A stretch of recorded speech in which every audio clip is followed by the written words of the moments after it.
ओम नमः चंडिकाय। अथ दुर्गा सप्तशती द्वितीयाध्याय। दुर्गा सप्तशती के द्वितीय अध्याय में देवताओं के तेज से किस प्रकार देवी दुर्गा का प्रादुर्भाव हुआ अर्थात प्रकट हुई और उसके बाद देवी ने कैसे महिषासुर की सेना का वध किया, इसका वर्णन है। दुर्गा सप्तशती के 700 श्लोकों में से इस अध्याय में 69 श्लोक आते हैं। आइए दुर्गा सप्तशती के द्वितीय अध्याय का पठन करें। मार्कंडेय ऋषि कहते हैं, पूर्व काल में देवताओं और असुरों में 100 वर्षों तक घोर संग्राम हुआ था। उसमें असुरों का स्वामी महिषासुर था और देवताओं के नायक इंद्र थे। उस युद्ध में देवताओं की सेना महाबली असुरों से परास्त हो गई।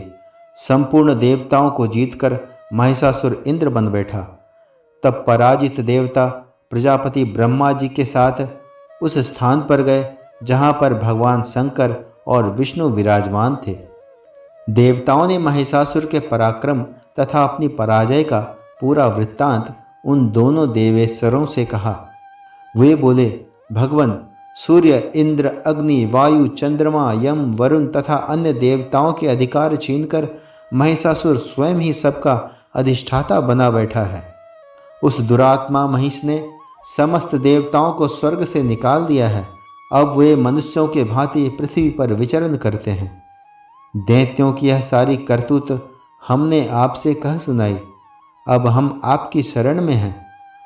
उसके वध का कोई उपाय सोचिए। देवताओं के वचन सुनकर भगवान विष्णु और शिव अत्यंत क्रोध से भर गए। कोप में भरे चक्रपाणी श्री विष्णु के मुख से एक महान तेज प्रकट हुआ। इसी प्रकार ब्रह्मा, शंकर तथा इंद्र आदि अन्य देवताओं के शरीर से भी बड़ा भारी तेज निकला। वह सब तेज मिलकर एक हो गया। वह तेज पुंज जलते पर्वत सा जान पड़ा। उसकी ज्वालाएं सभी दिशाओं में व्याप्त हो रही थी। समस्त देवताओं के शरीर से प्रकट हुए उस तेज की कहीं तुलना नहीं थी। एकत्रित होने पर वह नारी रूप में परिणत हो गया और अपने प्रकाश से तीनों लोकों में व्याप्त जान पड़ा। भगवान शंकर का जो तेज था उससे देवी का मुख प्रकट हुआ। यमराज के तेज से सिर के बाल निकल आए। श्री विष्णु के तेज से भुजाएं उत्पन्न हुई। चंद्रमा के तेज से वक्षस्थल का और इंद्र के तेज से मध्य भाग का प्रादुर्भाव हुआ। वरुण के तेज से जंघा और पिंडली तथा पृथ्वी के तेज से नितंब भाग प्रकट हुआ। ब्रह्मा के तेज से दोनों चरण और सूर्य के तेज से उनकी अंगुलियां हुई।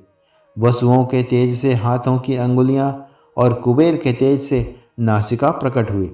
उस देवी के दांत प्रजापति के तेज से और तीनों नेत्र अग्नि के तेज से प्रकट हुए। उनकी भौहें संध्या के और कान वायु के तेज से उत्पन्न हुए थे। उसी प्रकार अन्यान्य देवताओं के तेज से भी उस कल्याणमयी देवी का आविर्भाव हुआ। समस्त देवताओं के तेज पुंज से प्रकट हुई देवी को देखकर महिषासुर के सताए देवता बहुत प्रसन्न हुए। पिनाकधारी भगवान शंकर ने अपने सूल से एक सूल निकालकर उन्हें दिया। फिर भगवान विष्णु ने भी अपने चक्र से चक्र उत्पन्न करके भगवती को अर्पण किया। वरुण ने शंख भेंट किया, अग्नि ने शक्ति दी और वायु ने धनुष तथा बाण से भरे हुए 2 तरकस प्रदान किए। सहस्त्र नेत्रों वाले देवराज इंद्र ने अपने वज्र से वज्र उत्पन्न करके दिया और ऐरावत हाथी से उतारकर एक घंटा भी प्रदान किया। यमराज ने काल दंड से दंड, वरुण ने पास, प्रजापति ने स्फटिक की माला दी, ब्रह्मा जी ने कमंडलू भेंट किया। सूर्य ने देवी के समस्त रोमकूपों में अपनी किरणों का तेज भर दिया। काल ने चमकती ढाल और तलवार दी। क्षीर सागर ने धवलहार तथा कभी जीर्ण न होने वाले 2 दिव्य वस्त्र भेंट किए। साथ ही उन्होंने दिव्य चूड़ामणि, 2 कुंडल, कड़े, उज्ज्वल अर्धचंद्र, सब बाहों के लिए केयूर, दोनों चरणों के लिए निर्मल निपुर, गले की हंसली, सब अंगुलियों के लिए रत्नों की अंगूठियां भी दी। विश्वकर्मा ने उन्हें फरसा भेंट किया। साथ ही अनेक प्रकार के अस्त्र और अभेद कवच दिए। इसके अलावा मस्तक और वक्ष स्थल पर धारण करने के लिए कभी न कुम्भलाने वाले कमलों की मालाएं दी। जलधि ने उन्हें सुंदर कमल का फूल भेंट किया। हिमालय ने सवारी के लिए सिंह तथा भांति भांति के रत्न समर्पित किए। धनाध्यक्ष कुबेर ने मधु से भरा पान पात्र दिया तथा संपूर्ण नागों के राजा शेष ने, जो इस पृथ्वी का धारण करते हैं, उन्हें बहुमूल्य मणियों से विभूषित नागहार भेंट किया। इसी प्रकार अन्य देवताओं ने भी आभूषण और अस्त्र शस्त्र देकर देवी का सम्मान किया। इसके पश्चात देवी ने अट्टहास पूर्वक उच्च स्वर से गर्जना की। उसके भयंकर नाद से संपूर्ण आकाश गूंज उठा। देवी का वह अत्यंत उच्च स्वर से किया हुआ सिंहनाद कहीं समा न सका। आकाश में बड़े जोर की प्रतिध्वनि हुई, जिससे संपूर्ण विश्व में हलचल मच गई और समुद्र कांप उठे। पृथ्वी डोलने लगी और समस्त पर्वत हिलने लगे। उस समय देवताओं ने अत्यंत प्रसन्नता के साथ सिंहवाहिनी भवानी से कहा, देवी तुम्हारी जय हो। महर्षियों ने भक्ति भाव से विनम्र होकर उन्हें नमस्कार किया। संपूर्ण त्रिलोकी की क्षोभग्रस्त देख दैत्य अपनी समस्त सेना को कवच आदि से सुसज्जित कर सहसा उठकर खड़े हो गए। संपूर्ण त्रिलोकी को क्षोभग्रस्त देख दैत्य अपनी समस्त सेना को कवच आदि से सुसज्जित कर हाथ में हथियार लेकर सहसा उठ खड़े हुए।